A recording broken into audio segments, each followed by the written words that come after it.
Vendosja e tubacioneve të reja ka zgjidhur problemin e ujit të pishëm në Dobraç të ri, por nga ana tjetër ka sjellë dëmtimin e shumë rrugëve. Prej disa javësh, rreth 300 familje të kësaj lagje duhet të lëvizin në një rrugë që amortizohet çdo ditë, e cila krijon vështirësi për shkak edhe të pluhurit. Po kjo blunë ka po janë të kanë fut një tub se dojnë me quar në qytet, tub ujësiesit, prej atje ku merret, edhe deri në këtej dojnë me quar në qytet atje.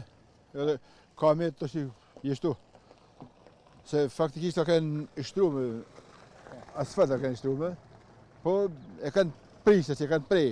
Atje kanë në rrugën skandal, ta peshinët nuk është bon zjatë. E mirëmojnë vazhdimisht banorët? Veç banorët.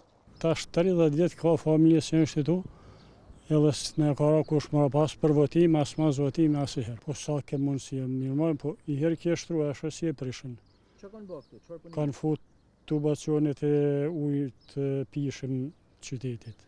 Për mërnu tuba të tjerë, unë nuk jam mos me bën punime, por me në gjetë një rrugë tjetër sa të punohet kjo. Kjo rrugë është tepër e rëndësishme, pasi përshkojnë qindra banorë që lidhen me zonën e bypassit dhe rrugën nacionale Shkodër-Hani i Hotit.